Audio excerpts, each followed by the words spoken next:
Children who are transitioning from elementary school to middle school will see a rise in self-esteem related issues. It is important for us to find a balance between negative and positive self-esteem values.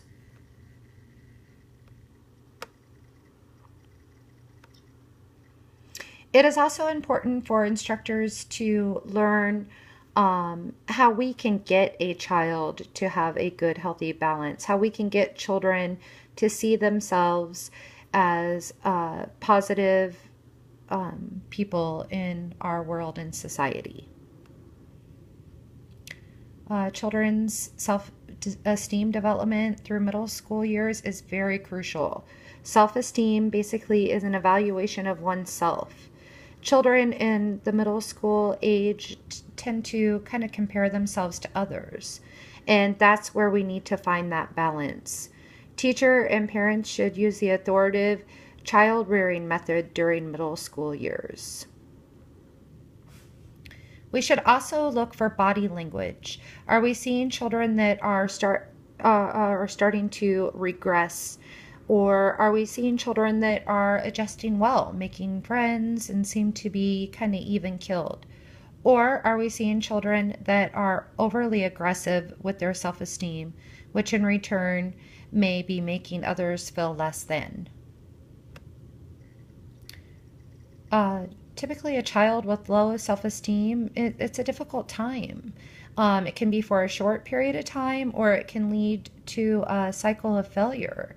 We see children with low self-esteem have less opportunities or take advantage of opportunities that are being presented.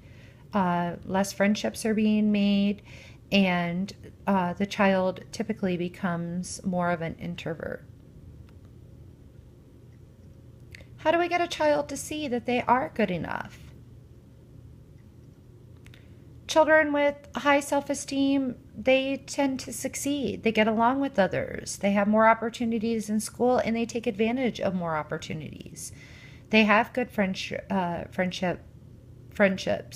And typically this is a cycle of success. Signs of low self-esteem.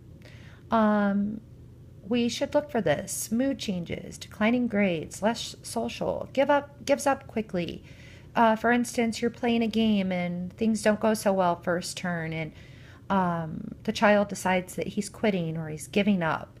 Self-criticism, hearing a child say, I'm not good enough, I'm fat, I'm ugly, I'm not smart enough. Sometimes low self-esteem will be what is causing behavioral issues. We will also see these children be easily influenced, and they're pretty sensitive to other people's comments.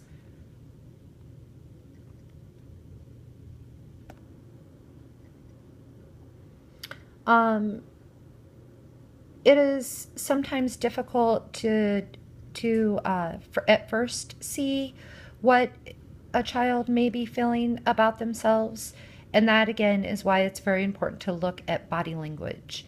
Do we see a child that's withdrawn? What do we do as instructors to pull them back in, re-engage?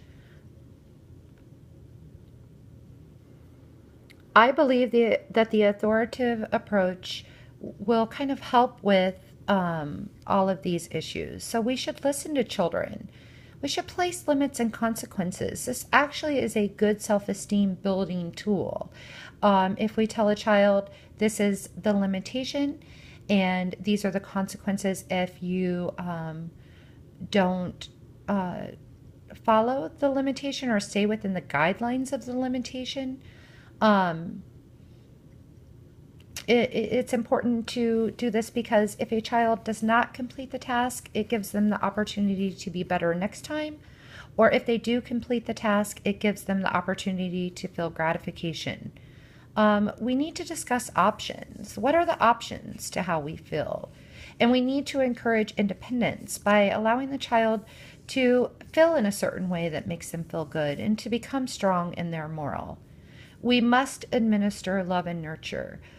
We must think of the idea that not only do we teach science and math and reading and writing, we also need to teach and guide to what is a good person into the future. Teachers need to become physically engaged. We need to be a part of the group.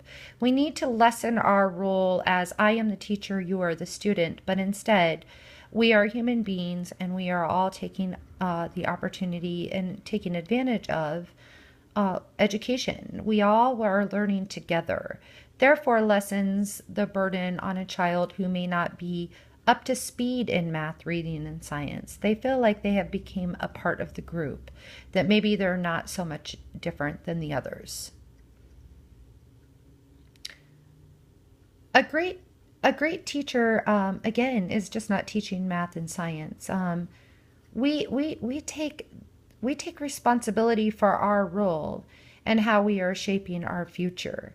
We consciously decide that we want to build a child's self-esteem to his or her fullest. Therefore, they have the opportunity to be the best that they can be into the future.